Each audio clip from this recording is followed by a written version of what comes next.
አይነ ጥላ ትልቁ ሴራዋ ምንድነው? ትዳር እንዳትይዝ እንዳታገባ ልጅ እንዳትወልድ ትሞክራለች መጀመሪያ። ያ ሁሉ ግን ካለፈ በእናት ጸሎት ወይ በአባት ጸሎት ወይም ደግሞ እግዚአብሔር መንፈስ ቅዱስ አግዞ የሆነ ደግነት፣ የዋህነት፣ ቸርነት ተደርጎልህ በእግዚአብሔር ፈቃድ ጥቂት መልካምነት ተገኝቶብህ ደግሞ ያንን ፈተና አልፈው ካገባህ ደግሞ ልጆችን በማሳመም ድንዙዝ በማድረግ ወይም ፈጣን በማድረግ ሰበበኛ የሆኑ ልጆች ወይም ከሰው ጋር የሚጣሉ ልጆች እንዲወለዱ አድርገው አንተንም ገንዘብን የሚበዘብዙ ሚስትህንም መከራዋን የሚያሳዩ ወይም ዘገምተኛ የሆነ ልጅ ድክም የሚያደርግ በቃ ለምንም ነገር የማይመች ልጅ እንዲወለድ አድርጋ አይነ ጥላ ምን ታደርጋለች? ቤተሰብን ወይም ባልን ወይም ሚስትን ታደክማለች። ሞራልን ግድል የማድረግ ለምን ከዛኛው አምልጦኛል፣ እዚህ ጋር ደግሞ አያመልጠኝም፣ እዚህ ጋር ደግሞ ደስተኛ ሆኖ እንዳይኖር በትዳሩ ላይ በልጆቹ በኩል እመጣበታለሁ ብላ በልጆች በኩል የምትጎዳለች። ይህንን ደግሞ ስታመልጠው ደግሞ አንዳንድ ጊዜ ከባድ የሚያደርገው ምንድነው? በሚስትና በባል በኩል ባለመስማማት ልጆች የባልና ሚስትን ድብድብ እያዩ ጭቅጭቅና ንትርክ እያዩ ተናደው ከቤት ወጥተው ጎዳና ልጆች እንዲሆኑ የማድረግ ልጅን የማጣት ግዴለሽ ባል ሰካራም ወይም ሚስት ሰካራም ሆና ትዳርን በትክክል ባለመምራት ትዳር እንዲፈርስ በማድረግ ከገቡበት በኋላ እንደገና መልሶ እንዲበተን የማድረግ ባህሪ ያላት አይነ ጥላ ያታስጀምርና ታቆማለች። እንዲያውም ከዚህ በፊት ሳስተምር ሰምተህ ከሆነ አንድ አይነ ጥላ ያለበት ወንድ አይነ ጥላዋ እንዳያገባ ከልክላው ግን መስተፋቅር ቢላክበት ከአንዲት ሴት ማለት ነው። መስተፋቅር ቢላክበት አይነ ጥላዋ እንዳያገባ ነው። መስተፋቅሩ ደግሞ አግባ የሚል ነው። ይሄ ልጅ የኔ ባል መሆን አለበት ብላ ነው ሴት የላከችበት። እና እንዴት ነው ይሄን መንፈስ የሚያስተናግደው? መናፍስቶቹስ እንዴት ነው ይሄን ስራ የሚሰሩት ብዬ ተናግሬ አስተምሬ ነበረ። ይሄን እንድታስታውስ እፈልጋለሁ። የመጣውን መስተፋቅር አይነ ጥላዋ እንደ ሰራዊት ትቀበለዋለች። ባሌ ነው ማግባት የለበትም ሴቶች ሲቀርቡ አርቃለሁ ብላ የምታስብ አይነ ጥላ ከሆነች እና ግን መስተፋቅር ከመጣ ችግር የለውም ናግባ፣ ግን ያግባና በ6 ወሩ ወይም በዓመቱ ይፋታ፣ አፋተዋለሁ ችግር የለውም ናትልና በውስኪ በምናምን በሚገርም መልኩ ሰርጉ ይደገሳል።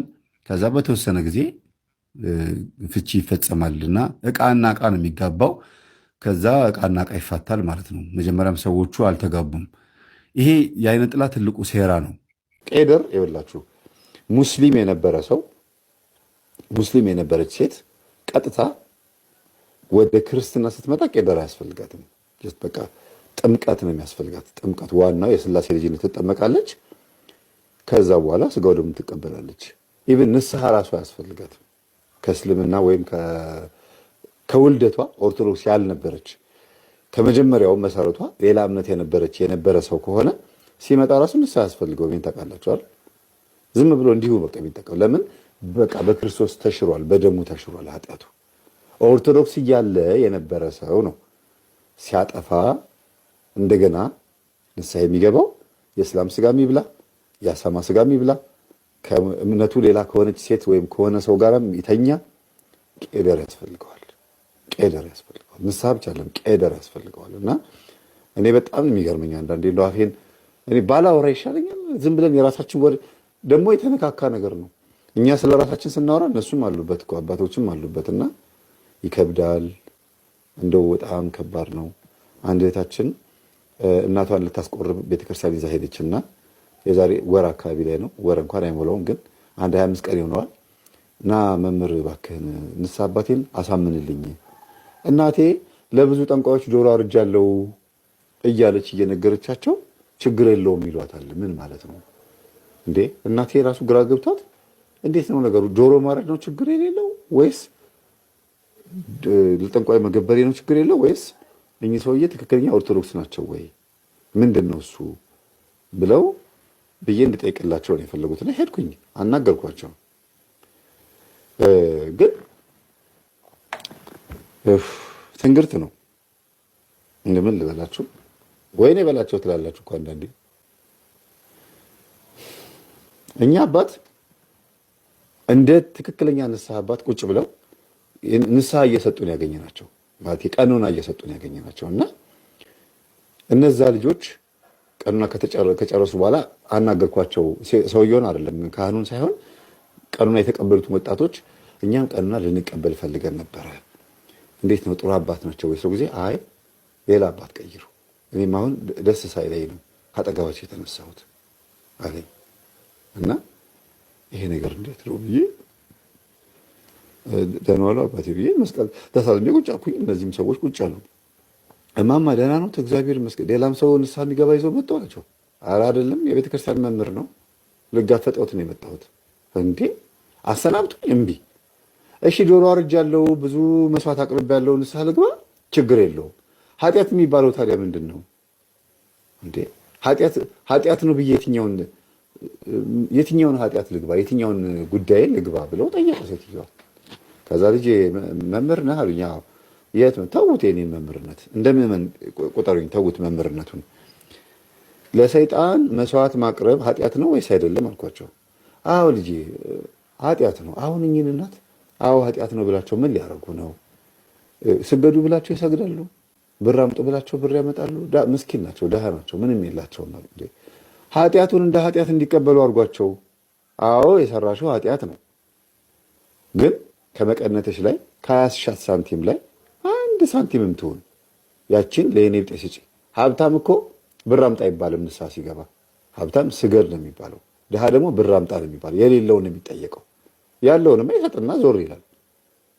ብር አምጣ ከተባለ ሀብታም ያለውን ሀብት ቢሰጥ ምን ችግር አለው? ኃጢአቱን ለማሳሰር ነገም ግን ኃጢአት ውስጥ ይገባል። ለምን? ብር የጭነቀው ይላል። ድሃስ? ድሃ ደግሞ ስገድ፣ ጹም፣ ጸልይ ብቻ ከተባለ አይ በቃ ጉልበቴ የጭነቀው የሚለው በዚህ ከተገላገልኩ ይላል። ግን ከየትም ሊያመጣው የማይችለውን ነገር ይጠየቃል። ምንድን ነው እያሉ ያሉት እርስዎ? እኔ አልገባኝም። ኦርቶዶክሳዊ ኖት አልኳቸው። ምን እያልክ ነው አሉኝ። ወይ ቅብአት ኖት፣ ወይ ጸጋ ቅብአት ኖት፣ ወይ ኦርቶዶክስ ኖት፣ እውነቱን ንገሩኝ አልኳቸው። ከዛ እንዴት እንደዚህ ትላለህ ምናምን ብለው ሊናገሩ ሞከሩና ዞር ዞር ብለው ሌላ ሰው ደግሞ ያሉ እንደ ሰው እውነትም እምነታቸው ሌላ ነው ብዬ ዘበኛው ጋር ሄድኩኝና እኛ አባት ግን የዚህ ደብር አገልጋይ ናቸው ስለ ጊዜ አዎ ናቸው። ቅርብ ጊዜ ነው የመጡት። ጸበል ቦታ ያጠምቁና 4 ሰዓት 5 ሰዓት ላይ ጸበሉ ሲዘጋ መጥተው ደግሞ እዚህ ቁጭ ብለው ንስሐ ልጆቻቸውን ያናዝዛሉ። ምን ነው አሉኝ። እንዲህ ሆኖ እንዲህ ተናገሩ ስለ ጊዜ አለኝ። ገረመው። ዘበኛው ራሱ ደነገጠ። እንደዚህ አሉ። አዎ ቆይ መጣሁ። ቆይ አትሄድ ወደ እሳቸው እኔ መጣሁና አስተዳዳሪው ጋር ገብተው ተናገሩ። አስተዳዳሪው አሉኝ እንደዚህ ና አሉኝና ጠሩኝና ተስፋ ስላሴ ደህና ነህ አሉኝ። እንዴ አባት ያውቁኛል ስላቸው ጊዜ አውቃለሁ፣ የንስሐ ልጆቼ ያንተ ተማሪዎች ናቸው። የት አለ ያ ካህን አሉኝ። እዛ ዛፍ ስር ናቸው ያሉት። ኦርቶዶክሳዊ ከሆኑ አስተምሯቸው እኚህን አባት። ግን ኦርቶዶክሳዊ መሆን አለመሆናቸውን ጠይቀው አይደለም የሚያውቁት። ነህ ወይስ አይደለህም፣ ቅባት ነህ አይደለህም ተብሏል የሚጠየቀው። ፈትኗቸው፣ የሆነ ቼክአፕ አድርጓቸው፣ ክሮስ ቼክአፕ አድርጓቸው አልኳቸው። ፕላን ኤ ፕላን ቢ ፕላን ሲ ብላችሁ መጨረሻ ላይ ነው ግራ ከገባችሁ እምነትህ ምንድን ነው ልትባረር ነው ብለው ከነገራችኋቸው ሊናገሩ ይችላሉ። እሱም እንደው ሞኝ ከሆኑ እንጂ አይናገሩም። የሚገርማችሁ እኛ እያወራን እኛ አባት መጡ። እኔ እና እሳቸው እያወራንና አባታችን እንደምን ነዎት? ሰላም ነዎት? እግዚአብሔር ይመስገን እንዴት ነዎት? ምናምን ብለው ያሸረገዱ መጥተው መስቀል ተሳለሙና ጉልበት ለመሳም ሲሉ አይ ቆይ ጉልበት መሳሟ ትቆየኝና የንስሐ ልጆችን ጥሩልኝ አሉ። የትኞቹን? አሁን የመጡትን። ከዛ መምህር ተስፋዬ ዝም በል እሹሩር አያስፈልግም እኔ ገብቶኛል አለ። በቃ እሳቸው ደስ ያላቸውን ያርጉ ብዬ መጡ። ንስሐ እማማ እስቲ የሰሩትን ኃጢአት ንገሩኝ አሏቸው። ዝም ብዬ ልናገረው አደባባይ አሉ። ከዛ መምህር አንተ ዞር በል ማለታቸው ነው። አይ እሱንማ ተናግረውታል እኮ 10 ምናምን ዶሮ አርጄ እንደዚህ እያሉኝ ነው ስላቸው ጊዜ ሌላ የሚናገሩት አለ። አዎ ስንት ጉድ አለ እንዴ! ስንት 5 ጊዜ አስወርጃለሁ አሉ እኮ። ዞር ይበልሎትና ለብቻዎት ይናገሩ እሺ አሉ። እዛው ኃጢአታቸውን ይናገራሉና እኚህ ሴትዮ ኃጢአታቸውን ተናዘው ሲጨርሱ በሉ በቀን 7 እየሰገዱ እንደገና ደግሞ 30 ብር ለእመቤታችን ደግሞ ያመጣሉ። ሲያቸው ጊዜ ኃጢአቴ ቅጣት አገኘው እሰይ ትንሽም ትሁን ቅጭኝ ብያት ነበር እያሉ በቃ እንዴት ነው ለመቀጣት የሚፈልግ ሰው ታውቃላችሁ?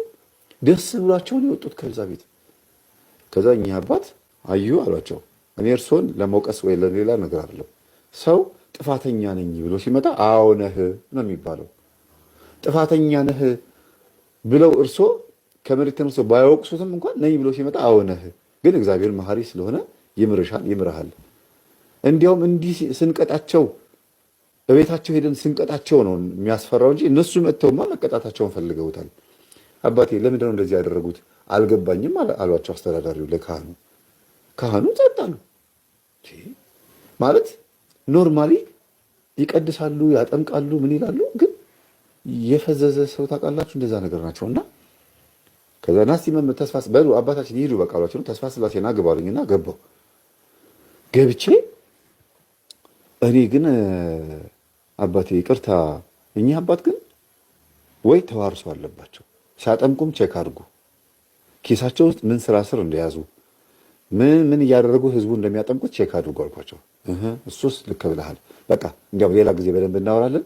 ይሄንን እኔ አሁን ለአንድ ዲያቆን አዘዋለሁ፣ እኔም ቸኩያለሁ፣ ቤተ ክህነት ጉዳይ አለብኝ ብለው መስቀል አሳልመውኝ ሸኙኝ። ከዛ በሳምንቱ ደወሉልኝና ተባረሩ እኮ ያ ሰውዬ እኮ አሉኝ። ደውለው አስተዳዳሪ ወይ አባቴ ምን አድርገው ተባረሩ?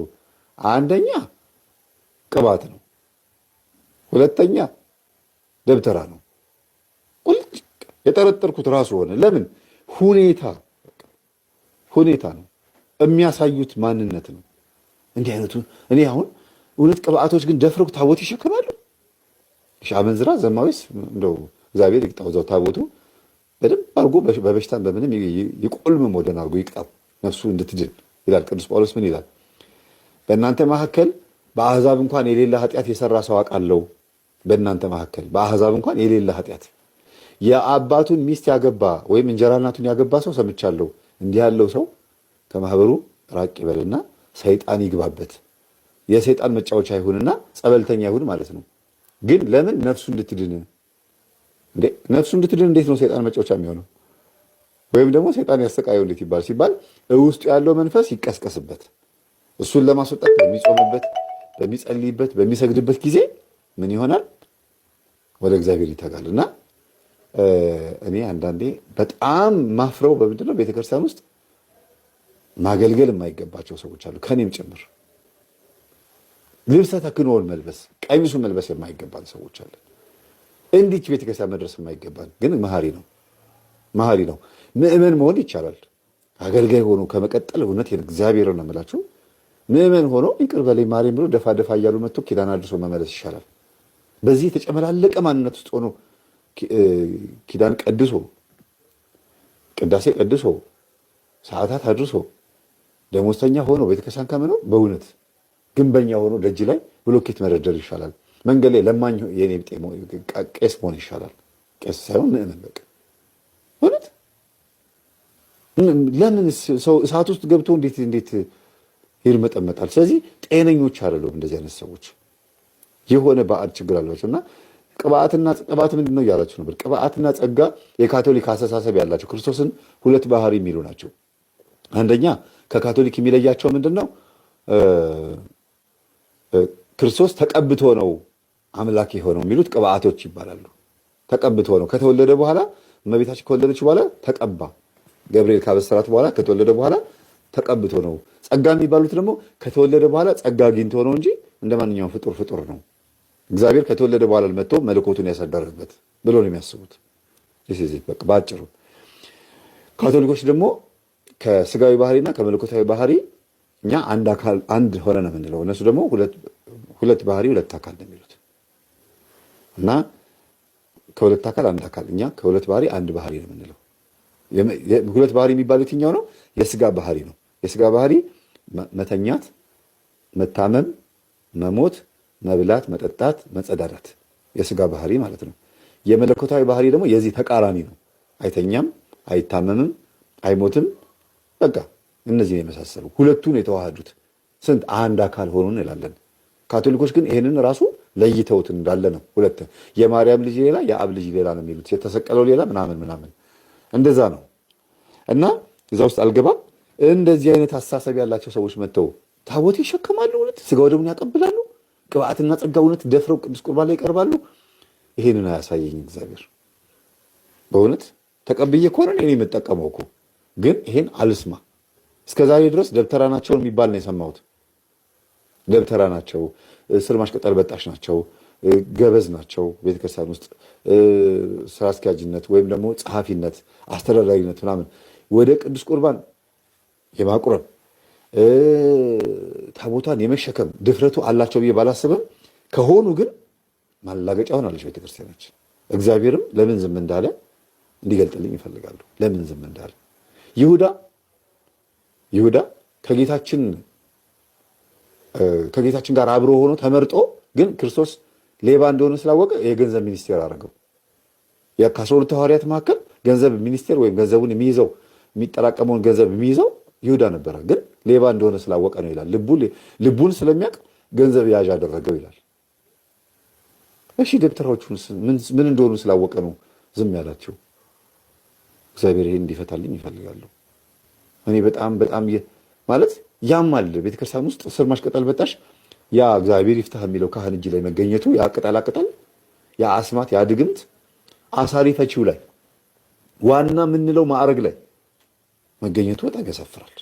እንደው ሌላ ሰው ላይ ምናለ ዶክተር ፕሮፌሰር ዓለማዊ ላይ ግንበኛው ላይ ምናምን ሆኖ አባቶች በገሰጹት እንዲህ በቃ ገነት በር ላይ ሆኖ እኮ ውጣ ከዚህ ሂድ ከዚህ ተመለስ የሚል ሆኖ እኮ ነው የተገኘው።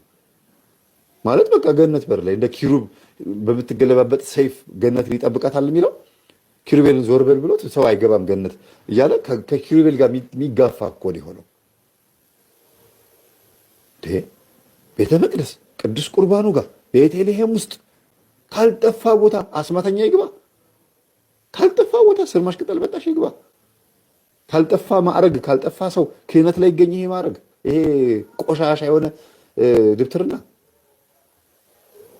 እኔ በጣም ነው የሚገርመው። በጣም ያሳፍራል። እኔ በምን ቃላት ልግለጸው ይሄንን ሐሳብ? መንገድ ላይ ወድቆ የሚገኝ ዕቃ እንኳን በእግር ገፋ አድርጋችሁ ሙዝ ልጣጭ ሰው እንዳይጥል እንኳን ታነሱታላችሁ መንገድ ላይ ስለሆነ። እቤታችሁ አልጋ ላይ ሙዝ ልጣጭ ከተወረወረ ምን ታደርጋላችሁ? መገኘት የማይገባው ቦታ ላይ ነው የምትሉታል። ነገር አለ ነው የምትሉት። ቤተ ክርስቲያን ቤተ መቅደስ ውስጥ ታቦቱን የሚሸከም ታቦቱ ላይ ቅዱስ ቁርባን እንግዲህ የህይወት ምግብ የተባለውን ቅዱስ ቁርባኑን የሚያቀብለውም ምን የሚለውም እንግዲህ እንደዛ ከሆነ እኔ እንጃ በጣም እፈራለሁ። በዘረኝነት የተከፋፈልነውም ለዚህ ነው ማለት ነው። በጎሳ በፖለቲካ የተከፋፈልነውም ለዚህ ነው ማለት ነው። ምዕመናንን የተነጠቅነው በመናፍቃንም ሆነ በዓለማዊነት በጨፋሪነት የተነጠቅነው ምናልባት የኛ ኃጢአት ሳይሆን አይቀርም። ምናልባት ነው እንጂ እግዚአብሔር ይማረን።